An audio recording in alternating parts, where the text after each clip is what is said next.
Hello નમસ્કાર વિદ્યાર્થી મિત્રો, ગુજરાત એજ્યુકેશન યુટ્યુબ ચેનલ પર આપ સર્વનું હાર્દિક સ્વાગત છે। મિત્રો, આજે આપણે વાત કરવાના છે ધોરણ 9 વિષય સામાજિક વિજ્ઞાન ગાલા સ્વાધ્યાય પોથી પાઠ 9, જેનું નામ છે મૂળભૂત હકો, મૂળભૂત ફરજો અને રાજ્યનીતિના માર્ગદર્શક સિદ્ધાંતો।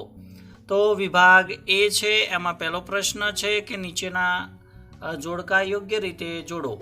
એની અંદર પહેલો પ્રશ્ન છે કે માનવ હક દિન, તો જવાબ આવશે 10 ડિસેમ્બરના રોજ એની ઉજવણી કરવામાં આવે।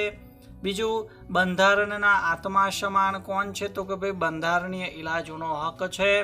ત્રીજું, મૂળભૂત ફરજ દિન ક્યારે ઉજવવામાં આવે, તો એ આવે છે 6 જાન્યુઆરીના રોજ, અને રાજ્યની સત્તાને મર્યાદિત કરનાર તો એ છે મૂળભૂત હકો।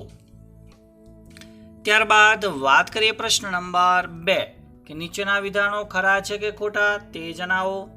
પહેલું વિધાન છે કે જાહેર નોકરીઓમાં અનામત બેઠકો ફાળવવી એ સમાનતાના હકના ભંગ સમાન છે, તો આ વિધાન ખોટું છે। બીજું વિધાન, મૂળભૂત હકોના ભંગ બદલ અદાલતના દ્વાર ખટખટાવી શકાય નહીં, તો આ વિધાન પણ ખોટું છે। ત્રીજું વિધાન, શિક્ષકો વકીલોના સંગઠનની જેમ દાનચોરો પણ પોતાનું મંડળ રચવાની સ્વતંત્રતા ધરાવે છે, તો આ વિધાન ખોટું છે। ચોથું વિધાન કે ગાયોની કતલ અટકાવતો કાયદો ઘડવો એ રાજ્યનું સાંપ્રદાયિક પગલું ગણાય છે, તો આ વિધાન ખરું છે।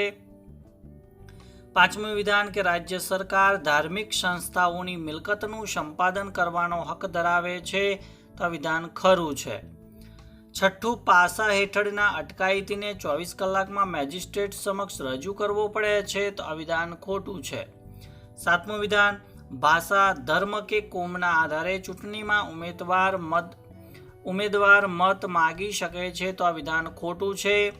આઠમું વિધાન કે જીવન જીવવાનો હક એટલે અસ્તિત્વ ટકાવી રાખવાનો હક, તો આ વિધાન ખરું છે।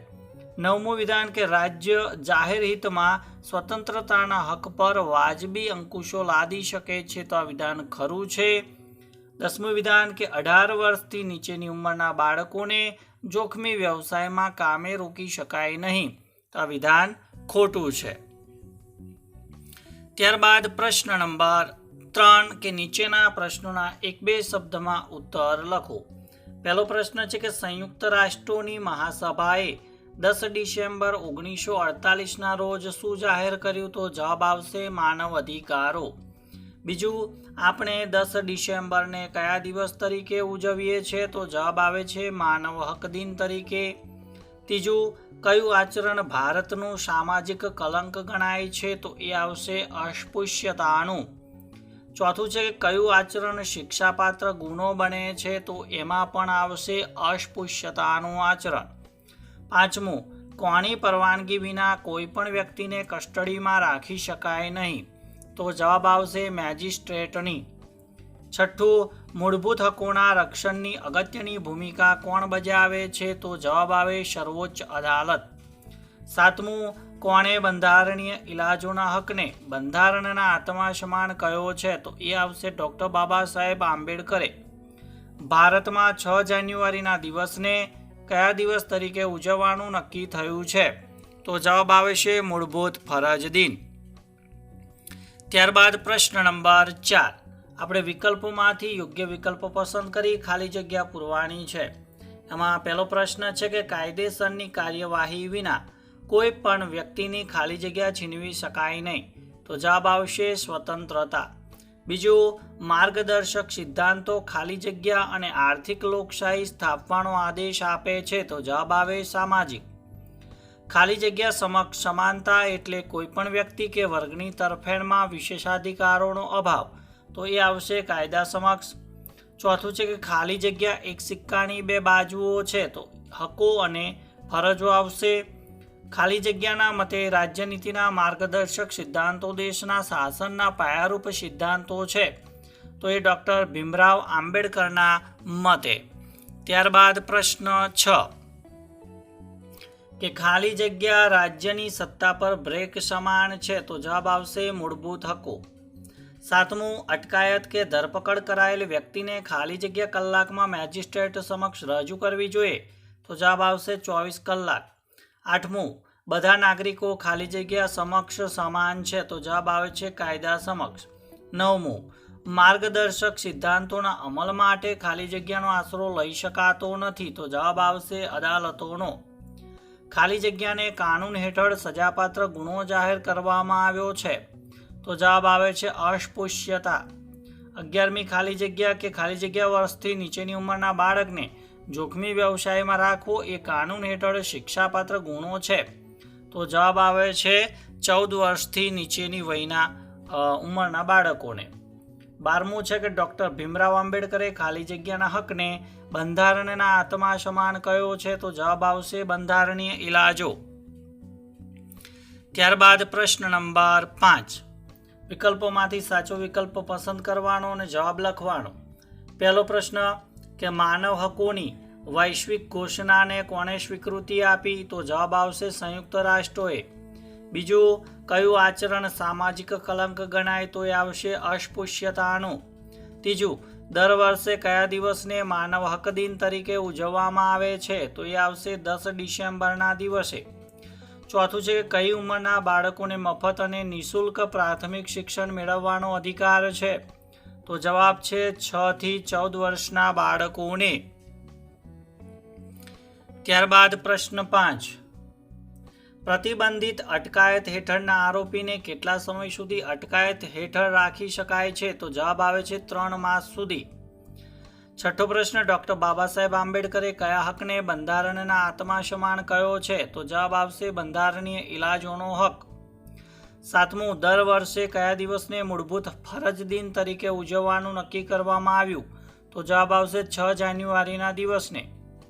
8મું, કોના મતે રાજ્યનીતિના માર્ગદર્શક સિદ્ધાંતો દેશના પાયારૂપ સિદ્ધાંતો છે? તો જવાબ આવે છે ડૉક્ટર બાબા સાહેબ આંબેડકરના મતે.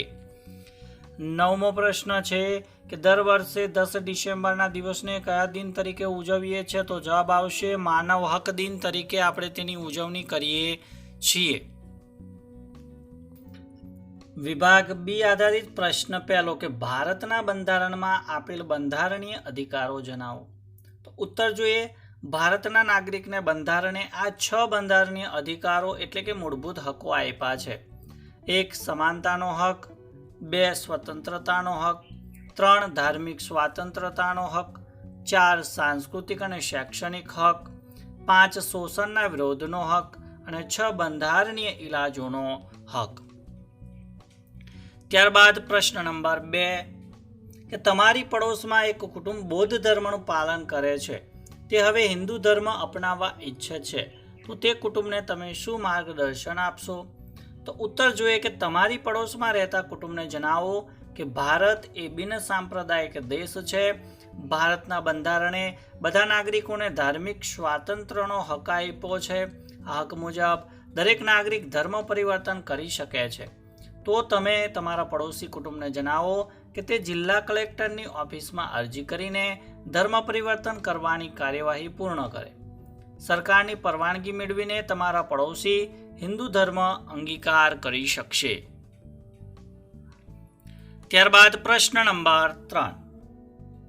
લઘુમતીઓને બક્ષવામાં આવેલા બંધારણીય અધિકારો જણાવો. તો જવાબ જોઈએ કે લઘુમતીઓને બક્ષવામાં આવેલા બંધારણીય અધિકારો આ મુજબ છે.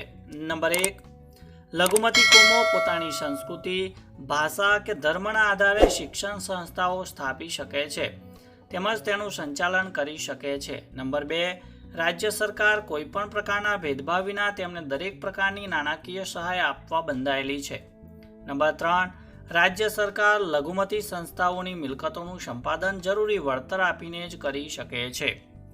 ત્યારબાદ પ્રશ્ન નંબર 4, જેમાં કારણ આપવાનું છે કે બંધારણીય ઇલાજોનો હક બંધારણના આત્મા સમાન છે. તો ભારતના બંધારણે દરેક નાગરિકને મૂળભૂત હકોના અમલની ખાતરી આપતો બંધારણીય ઇલાજોનો હક આપ્યો છે. આ હક મુજબ કોઈપણ નાગરિક અદાલતો પાસેથી પોતાના મૂળભૂત હકોનું રક્ષણ મેળવી શકે છે. આથી બંધારણીય ઇલાજોના હકનું અનન્ય મહત્વ છે. તેથી બંધારણના ઘડવૈયા ડૉક્ટર બાબા સાહેબના મતે બંધારણીય ઇલાજોનો હક બંધારણના આત્મા સમાન છે. 5મો પ્રશ્ન, સમાનતાના હકમાં કઈ કઈ સમાનતાઓનો સમાવેશ કરવામાં આવ્યો છે? તો સમાનતાના હકમાં સમાવિષ્ટ સમાનતાઓ આ મુજબ છે.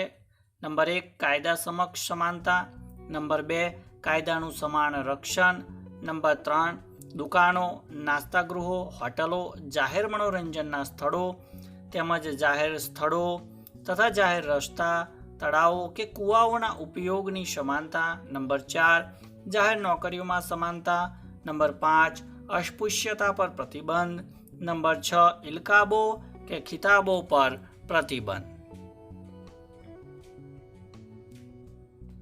વિભાગ સી આધારિત પ્રશ્ન પહેલો કે ટૂંક નોંધ લખો. શોષણ વિરુદ્ધનો હક. તો આ હક દ્વારા શોષણવિહીન સમાજની સ્થાપનાનો બંધારણનો ઉદ્દેશ્ય સિદ્ધ થયો છે. આ હક દ્વારા દરેક નાગરિકને કોઈપણ ક્ષેત્રમાં શોષણ સામે રક્ષણ આપવામાં આવ્યું છે. આ હક દ્વારા ગુલામીની પ્રથા, ફરજિયાત વેઠ પ્રથા, બાળમજૂરી, લોહીનો વ્યાપાર વગેરે પર પ્રતિબંધ મૂકવામાં આવ્યો છે. આ બધા પ્રકારના શોષણને સજાપાત્ર ગુનો જાહેર કરવામાં આવ્યો છે. કોઈ પણ વ્યક્તિ પાસે વિના વેતને કે લઘુત્તમ વેતનથી ઓછા વેતને ફરજિયાત કે બળજબરીપૂર્વક કામ કરાવવું એ શિક્ષાપાત્ર ગુનો બને છે. આ હક મુજબ 14 વર્ષથી નીચેની ઉંમરના બાળકોને કારખાનામાં, ખાણોમાં કે અન્ય જોખમ ભરેલા સ્થાને નોકરીમાં રાખવાની મનાઈ ફરમાવવામાં આવી છે. બાળમજૂરી કાનૂન હેઠળ આ પ્રકારના શોષણને સજાપાત્ર ગુનો જાહેર કરવામાં આવ્યો છે. માલિકો મજૂરોનું શોષણ ન કરે તે માટે પણ બંધારણમાં ખાસ જોગવાઈઓ કરવામાં આવી છે. આ હક વ્યક્તિના ગૌરવનો સ્વીકાર અને રક્ષણ કરે છે. ત્યારબાદ બીજા નંબરનો પ્રશ્ન કે વાજબી નિયંત્રણો અને મર્યાદાઓ એટલે શું? તો ઉત્તર જોઈએ. સ્વતંત્રતાના હક દ્વારા ભારતનો દરેક નાગરિક પોતાના વિચારોને વાણી અને લેખન દ્વારા રજૂ કરી શકે છે, પરંતુ કોઈ પણ નાગરિક આ હકનો અમર્યાદિત અને નિરંકુશપણે ઉપયોગ કરી શકે નહીં.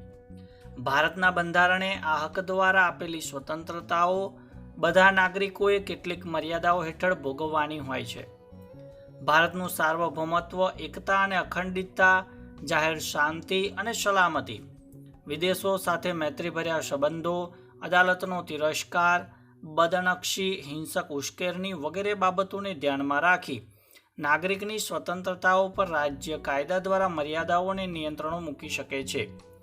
ભારતનો નાગરિક શાંતિથી અને શસ્ત્રો વિના એકઠા થવાની, જાહેર સભા ભરવાની અને સરઘસો કાઢવાની સ્વતંત્રતા ધરાવે છે, પરંતુ કોઈપણ નાગરિકને રાષ્ટ્રીય ધોરીમાર્ગ અને રેલમાર્ગ પર સરઘસ કાઢવાનો અધિકાર મળતો નથી. ત્યારબાદ પ્રશ્ન નંબર 3 જોઈએ. કારણ આપવાનું છે કે હકો અને ફરજો એક સિક્કાની બે બાજુઓ છે. તો ઉત્તર જોઈએ. હક અને ફરજ એકબીજાના પૂરક છે. આપણે અમુક હકનો વિચાર કરીએ એટલે તેની સાથે સંકળાયેલી ફરજનો વિચાર પણ કરવો જ પડે. ફરજ વિનાનો કોઈ હક નથી અને હક ન હોય ત્યાં ફરજ પણ હોતી નથી. એક વ્યક્તિનો હક બીજી વ્યક્તિ માટે ફરજ બની રહે છે. હક ભોગવવા માટે ફરજ અચૂક બચાવવી પડે છે. એક નાગરિક પોતાનો હક ભોગવે ત્યારે બીજાના તે પ્રકારના હકો જાળવવા એ તેની ફરજ બની રહે છે. રસ્તાની ડાબી બાજુએ ચાલવાની આપણી ફરજ છે, તેમ બીજાને પણ એ રસ્તા પર સરળતાથી ચાલવાનો હક છે. આ પરથી સ્પષ્ટ થાય કે હક વિના ફરજ નથી અને ફરજ વિના હક નથી. હક અને ફરજ એકબીજા સાથે ગાઢ રીતે સંકળાયેલા છે અને તે બંને એક સિક્કાની બે બાજુઓ છે.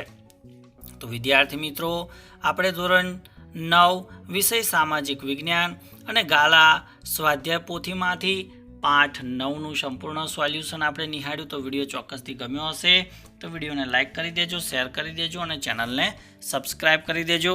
Thank you. આભાર.